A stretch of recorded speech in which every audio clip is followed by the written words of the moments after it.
ശതമാനവും പൊതുഗതാഗതം നടത്തുന്നത് പ്രൈവറ്റ് ബസ്സുകളാണ്. അതോടൊപ്പം തന്നെ വിദ്യാർത്ഥികളെ കയറ്റുന്നത് മുഴുവൻ പ്രൈവറ്റ് ബസ്സുകളാണ്. ആദ്യമായി എനിക്ക് പറയുവാനുള്ളത്, ഒരുപാട് പൈസ, കോടിക്കണക്കിന് രൂപ മുടക്കി പത്രമാർഗങ്ങളിലൊക്കെ വ്യവസായത്തെ പ്രോത്സാഹിപ്പിക്കുന്ന ഒരു സംസ്ഥാനമാണ് കേരളം എന്ന് പറയുന്നതിനപ്പുറത്തേക്ക് ഞങ്ങളെപ്പോലെ സ്വന്തമായി പണം മുടക്കി ഒരു വ്യവസായം ചെയ്യുന്ന അവരെ നിലനിർത്തിക്കൊണ്ട് പോകുവാനുള്ള സംവിധാനം ചെയ്യണമേ എന്ന് അപേക്ഷിക്കുക. പ്രത്യക്ഷത്തിൽ 35,000-ഓളം തൊഴിലാളികളും ഏതാണ്ട് ലക്ഷക്കണക്കിന് ആളുകൾക്ക് പരോക്ഷമായി തൊഴിൽ കൊടുക്കുന്ന ഈ സംരംഭം 4,000 കോടിയോളം രൂപയുടെ മുതൽ മുടക്കിലാണ് കേരളത്തിലെ ബസ്സുകൾ ഓടുക. 4,000 കോടി രൂപ മുടക്കി ചെയ്യുന്ന ഈ വ്യവസായത്തെ അതിൻ്റെതായ പ്രാധാന്യത്തിൽ കാണുന്നില്ല എന്ന് മാത്രമല്ല, അതിനെ എത്രമാത്രം ദ്രോഹിക്കാമോ ആ രീതിയിലുള്ള സമീപനമാണ് ഇപ്പോൾ എടുക്കുന്നത്. ഓരോ ഗവൺമെന്റിനും അല്ലെങ്കിൽ ഓരോ മന്ത്രിയും മാറുമ്പോൾ പുതിയ പുതിയ നയം കൊണ്ടുവരിക. ഒരു മന്ത്രി ബഹുമാനെ ആന്റണി രാജ് കൊണ്ടുവന്ന മുഴുവൻ ക്യാമറകളും മാറ്റി പുതിയ കമ്പനിയുടെ ക്യാമറ മാർച്ച് 31 മുതൽ വെക്കണമെന്നാണ് പുതിയ ഓർഡർ. അതായത് ഒരു മന്ത്രി വരുമ്പോൾ ഒരു കമ്പനിയുടെ ക്യാമറ, അടുത്ത മന്ത്രി വരുമ്പോൾ അടുത്ത ക്യാമറ, അതുപോലെ തന്നെ ഈ ചെല്ലാൻ എല്ലാ കാര്യത്തിലും ഫോട്ടോ എടുത്ത് അയച്ചു കൊടുത്താൽ നിങ്ങൾക്ക് ഫൈനടിക്കുക. അത് 7,000 രൂപ വരെയൊക്കെ ഫൈനടിക്കുക. എത്രമാത്രം പൈസ കൊടുക്കുക. ഞാനിത് പറയുമ്പോൾ ഒരു കാര്യം പറയട്ടെ, ഒരിക്കലും സാധാരണക്കാരന്റെ ബസ് ചാർജ് വർദ്ധിപ്പിക്കാൻ വേണ്ടി അല്ല ഇത്. ഒരിക്കലും ഞങ്ങളത് ആവശ്യപ്പെടുന്നില്ല. Bus charge വർദ്ധിപ്പിക്കേണ്ട. ഈ വ്യവസായം കൊണ്ടു നടക്കുവാൻ അത് അഭിമുഖീകരിക്കുന്ന പ്രശ്നങ്ങളെ പരിഹരിച്ച് തന്നെ പ്രത്യേകിച്ച് 140 കിലോമീറ്റർ വെച്ചിട്ട് ലിമിറ്റ് ചെയ്യുവാനുള്ള സംവിധാനമല്ല ഈ ഇടുക്കി ജില്ലയിലുള്ളതെന്ന് എല്ലാവർക്കും അറിയാം. ഭൂരിഭാഗവും വനമേഖല ആയതുകൊണ്ട് എവിടെ 140 ആകുന്നോ അവിടെ നിർത്തി പെർമിറ്റ് അവസാനിപ്പിക്കണമെന്ന് പറയാൻ നിങ്ങൾക്ക് പറ്റുന്നില്ല. അതുപോലെ തന്നെ ബാക്കിയുള്ള കാര്യങ്ങളൊക്കെ ഇവിടെ സമയമില്ല എന്നത് 2 പ്രാവശ്യം കാണിച്ചു. തീർച്ചയായും ഞാൻ പറഞ്ഞ ഈ കാര്യങ്ങളൊക്കെ എന്റേതായ പ്രാധാന്യത്തിലെടുക്കുകയും അങ്ങനെ എടുക്കുന്നവരെ സഹായിക്കാൻ കേരളത്തിൽ കാസർഗോഡ് മുതൽ തിരുവനന്തപുരം വരെയുള്ള മുഴുവൻ ആളുകൾ, ഞാൻ സൂചിപ്പിച്ചു, ലക്ഷക്കണക്കിന് ആളുകൾ പ്രത്യക്ഷമായും പരോക്ഷമായും ഇതിന്റെ ഉടമസ്ഥന്മാരും ഒക്കെ ഉണ്ട്. ഏത് ഗവൺമെന്റാണ് ഞങ്ങളെ സഹായിക്കുന്നത്, വ്യവസായം മുമ്പോട്ട് കൊണ്ടുപോകാൻ ഞങ്ങളുടെ കൂടെ നിൽക്കുന്നത്, അവരെ പിന്തുണയ്ക്കും. അതോടൊപ്പം തന്നെ ഈ 600 രൂപ ബഹുമാനപ്പെട്ട സിസ്റ്റർ പറഞ്ഞതുപോലെ ഈ 600 രൂപയെങ്കിലും ഞങ്ങളുടെ വീടുകളിൽ എത്തിക്കണമെങ്കിൽ ആരെങ്കിലും കൊന്നിട്ട് ജയിലിൽ പോകേണ്ട വരാനുള്ള അവസ്ഥ ഞങ്ങൾക്ക് ഉണ്ടാകരുത്. വിനീതമായി പറഞ്ഞുകൊണ്ട് നിർത്തുന്നു. നന്ദി. 2010 ഇപ്പൊ 8,000 കാലങ്ങളിൽ ബസ്സുകളിലല്ല.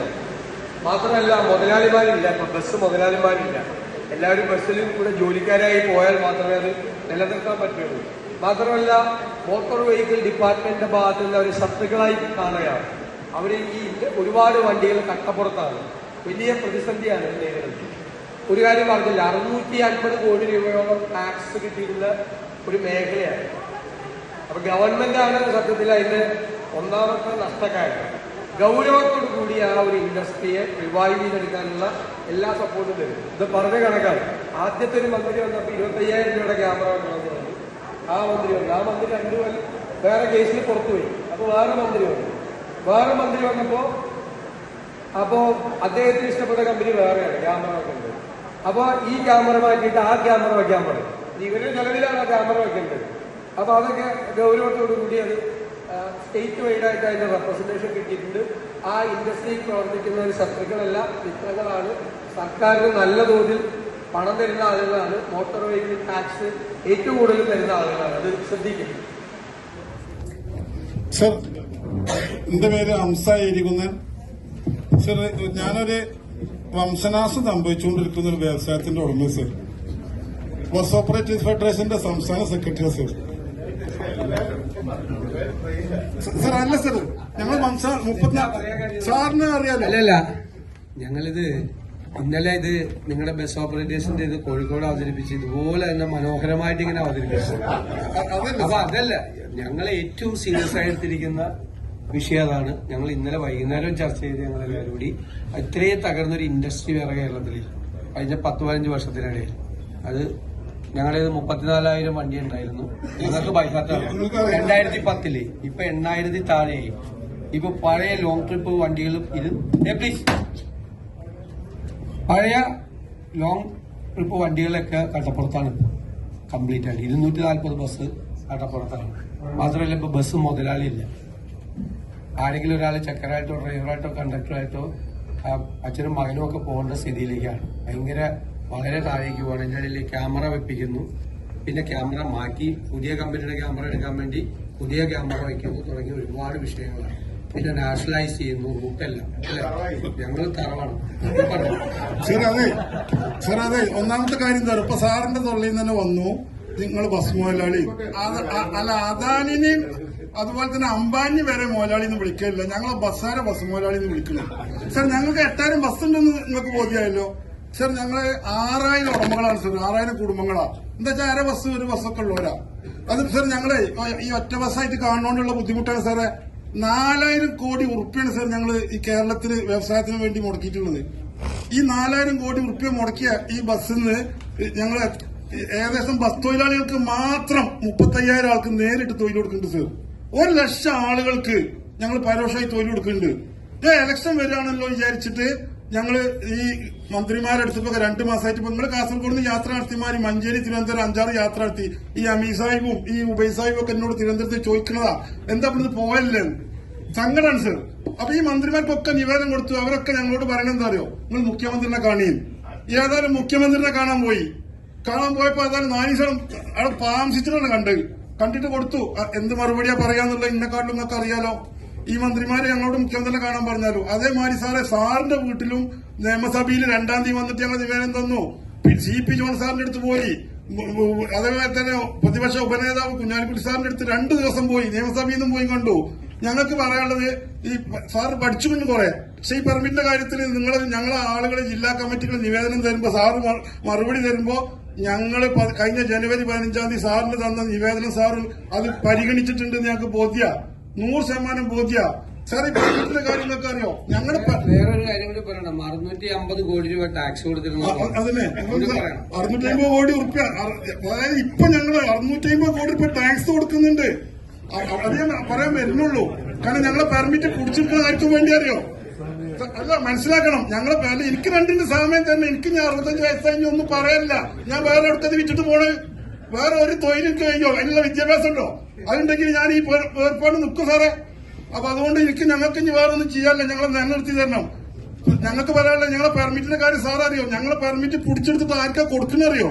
സാർ കഴിഞ്ഞ ബഡ്ജറ്റ് സമ്മേളനത്തിൽ ബാലഗോപാൽ സാറ് പ്രസംഗിച്ചത് എന്താ? ഈ 5 കൊല്ലം കൊണ്ട് KSRTCക്ക് 8525 കോടി കൊടുത്തു. 5 കൊല്ലം കൊണ്ട് KSRTCക്ക് 8525 കോടി രൂപ KSRTC കൊടുത്തു. അതായത് അതിന്റെ അർത്ഥം എന്താ അറിയോ? ഒരു KSRTC ബസ് ഒരു ദിവസം നടത്തുന്നതിന് 12,000 രൂപ നഷ്ട. ഞങ്ങള് ഒരു ദിവസം ഒരു ബസ്സിന് 3,000 രൂപ ഗവൺമെന്റിക്ക് വിവിധ ടാക്സ് കൊടുക്കണം. ഞങ്ങളെ പെർമിറ്റ് എടുത്തിട്ട് ഈ KSRTCക്ക് 12,000 രൂപ നഷ്ടം തന്നെ KSRTCക്ക് കൊടുക്കുക. ഞങ്ങളെ പെർമിറ്റ് അവർക്ക് കിട്ടിയിട്ട് ലാഭമുണ്ടോ?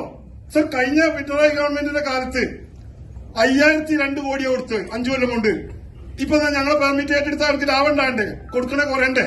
ഇപ്പൊ കൂടി 8,225. അപ്പൊ ഈ പെർമിറ്റിന്റെ വിഷയത്തിൽ ഞങ്ങൾക്ക് സാറേ പറയാനുള്ളത്, ഞങ്ങൾ KSRTC കുറെ കേസ് കൂടിയതാ. പക്ഷെ ഞങ്ങൾ ബഹുമാനപ്പെട്ട ജനകീയനായ ഉമ്മൻചാണ്ടി 2015 ഞങ്ങൾക്കൊരു ജിയോ ഇറക്കി തന്നു.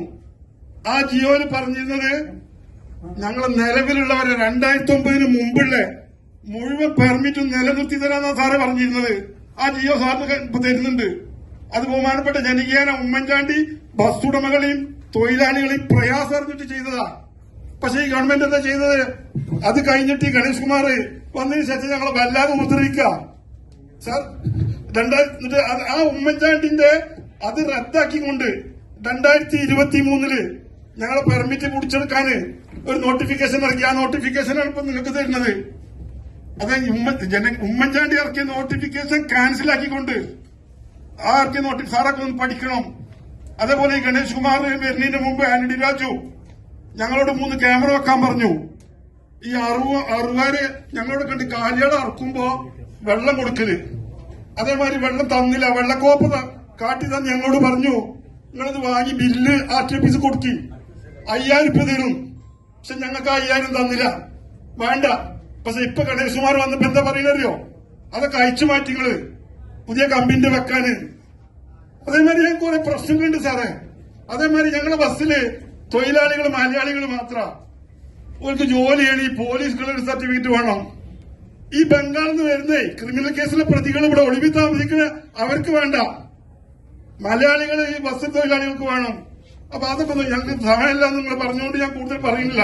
അതുകൊണ്ട് സാറേ ഞങ്ങൾ ഒരു നയം കൂടി പറയാ, ഞങ്ങൾ ആരാണോ സഹായിക്കുന്നത്, അത് LDF ആയാലും വേണ്ടില്ല, UDF ആയാലും വേണ്ടില്ല, ഞങ്ങളെ ഏത് മുന്നണി സഹായിച്ചാലും ഞങ്ങൾക്ക് രാഷ്ട്രീയമല്ല, ഞങ്ങളുടെ രാഷ്ട്രീയത്തിന് പല നേതാക്കന്മാരും ഞങ്ങളിലുണ്ട്. ശരി. കാര്യം അപ്പൊ അതുകൊണ്ട് ഞാൻ നിലനിർത്താൻ ചെയ്യണം സാറേ, അത്രേ ഉള്ളൂ. ഞാൻ പറഞ്ഞല്ലോ ആദ്യമേ, ഞങ്ങൾ ഏറ്റവും കൂടുതൽ മുൻഗണന കൊടുത്തിട്ടുള്ള ഒരു ഇൻഡസ്ട്രിയാണ് പബ്ലിക് ട്രാൻസ്പോർട്ട്, പൊതുഗതാഗതവുമായി ബന്ധപ്പെട്ട് വളരെ ഗൗരവത്തോടെ കൈകാര്യം. വോട്ടിന്റെ കാര്യത്തിന് വേണ്ടി മാത്രമല്ല, ഇപ്പൊ ഇത്രനാള് നിങ്ങൾ ഇത്രയും പറഞ്ഞിട്ട് ഇവരാരും ഒന്നും ചെയ്തില്ലല്ലോ.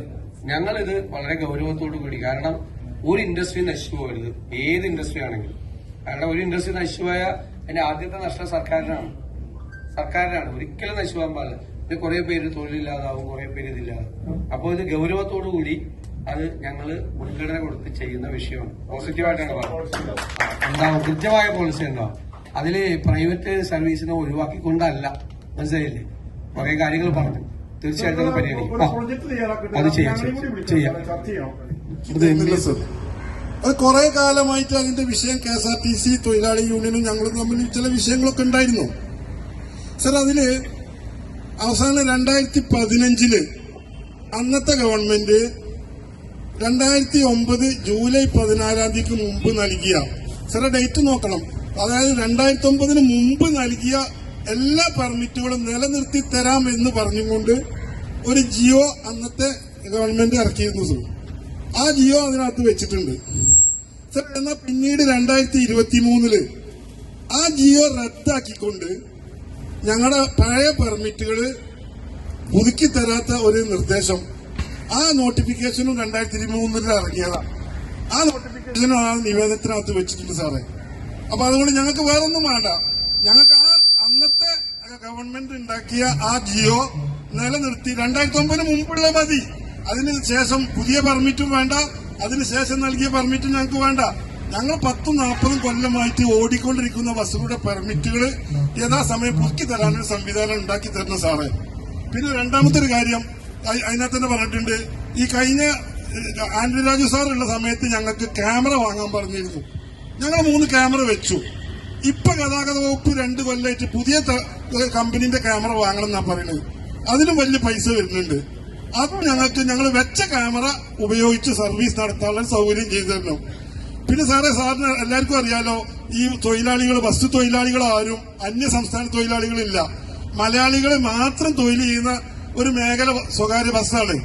പക്ഷേ ഈ സ്വകാര്യ ബസ്സിലെ തൊഴിലാളികൾക്ക് ജോലി ചെയ്യണമെങ്കിൽ പോലീസ് ക്ലിയറൻസ് സർട്ടിഫിക്കറ്റ് വേണമെന്ന് പറയുന്നുണ്ട്. അത് ഞങ്ങൾക്ക് ഒഴിവാക്കി തന്നെ. ഏതായാലും ഞങ്ങൾ വേറെ കാര്യങ്ങൾ വെച്ചിട്ടുണ്ട്, സമയമില്ലാത്തതുകൊണ്ട് സാറ് ഞങ്ങളെ തന്ന നിവേദനം ഒന്ന് വിശദമായി പഠിച്ചിട്ട് അതിന് വേണ്ട ഒരു പരിഹാരം ഉണ്ടാകും. എല്ലാ യോഗത്തിനും വരുന്നുണ്ട്.